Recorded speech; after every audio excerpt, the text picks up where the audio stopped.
to react to your submissions, and in so doing, I am obliged to say that we are truly humbled by the statements that you have just made.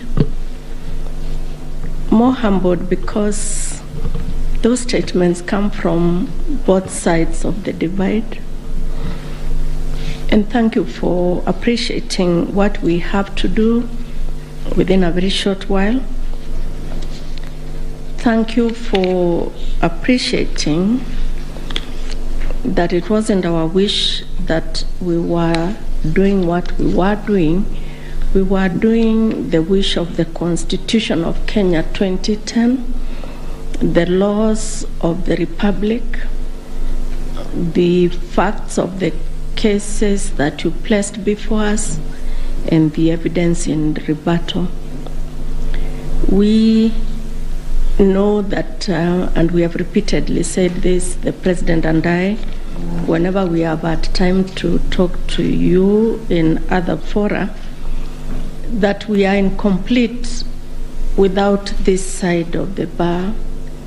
We are incomplete without the advocates. We thank you. We will get opportunity to do that in the main judgment, in the reasoned judgment. But we really appreciate your industry. We were impressed by the submissions you took. And we were impressed, and we said this the last 3 days, I'll tell you something about that in a minute, by how deeply you believed in your clients' cases.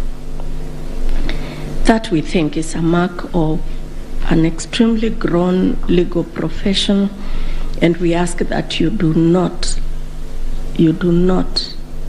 bring the bar down. You keep taking it up. In any contest of whatever nature, and even if we say there are no winners and losers, and even if we say that the winners are the Constitution and the people of Kenya, the truth is that some 6 million Kenyans will not be happy today. But that's the nature of the work we do. What we hope, and we hope you can advise your clients and our brothers and sisters that are the Kenyan people, that that is what was expected. One side had to win. One side had to be in total or a great extent of compliance with the Constitution and electoral law than the other side. That's how we saw it. We thank you very much. We, the 7 of us, have not slept since we parted company on Friday. I think it is showing on our faces. And we thank you that you appreciate that we work under difficult circumstances, especially because of time. As ground rules, we agreed when we left you here on Friday that we would not pick any of your calls. A lot of you called us, but we just couldn't pick your calls. And I hope you understand that we couldn't. We saw that you were trying to call us, but we just could not pick the calls. I hope you understand. And now if you allow us, again, on behalf of these 7 men and women, thank you very much for appreciating what we have to do. Thank you for giving us the honor to serve this country in these capacities. And let's hope that we can continue to grow our democracy this way. And thank you very much for everything you also do for the country. And now you allow us to go home and sleep. Thank you. The court is adjourned.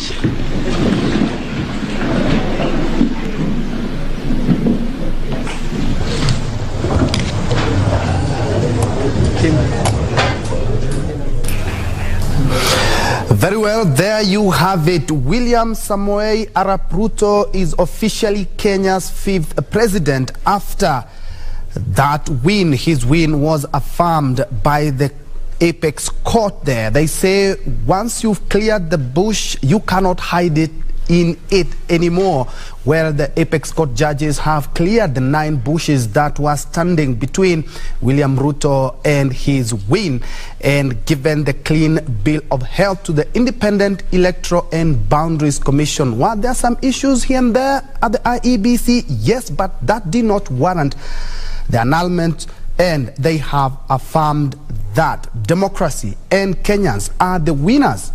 All the 7 judges, it was a unanimous decision, all the 7 judges have upheld that win. Ray? Indeed, yes. I was just thinking about those 9 bushes there. And there was one of the issues that rather came out, and this one we actually even saw.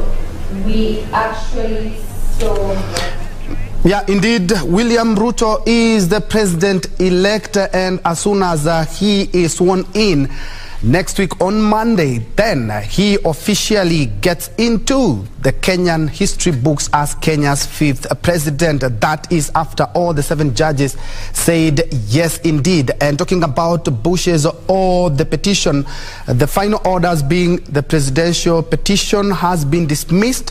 The election was valid and carried out in a manner that was free, fair, and verifiable. And as you can see from the pictures on your screen live from Uasin Gishu, Yosonyeri, and Milimani, and let me correct myself there, the swearing in will be next week on Tuesday. As you can see, jubilation in Nyeri, the yellow colors, the people there, the UDA colors, the UDA logo there, people celebrating the win. It's not anything different from the picture above, that is in Uasin Gishu. As you can see there, people had to brave the heavy rain, the heavy downpour in Uasin Gishu to ensure that they listen keenly to one of their own, William Ruto, hailing from that county. And as I had alluded to earlier, is that all the 9 issues have been dispensed with. And talking about the technology failing and integrity verifiability, that has also been dismissed. Actually, one of the key issues that all Kenyans we were looking at is the 50+1, and from what the judges have talked about there, giving us calculated and verified reports, say that yes indeed William Ruto did hit the 50%+1 as required by the law. And also, did the irregularities affect the final outcome? Yes indeed, there were here and there, but that did not warrant any, the irregularities did not warrant the annulment of that presidential election. Was there interference, transmission of Form 34A, uploading of Form 34A? No evidence presented, according to the 7 judges, to show interference on the form before or during the uploading. That has also been dispensed. And also, they're talking about the postponement of the election in 8 electoral units. That has also been acted upon, and said it was a genuine mistake, and IEBC should have examined the template, but it was not a calculated move to suppress voters in the 8 electoral units. Another issue that has been dispensed with is whether the IEBC tallied verified results as required in Article 138(3) and 138(10) of the Constitution. Yes, indeed, they did that.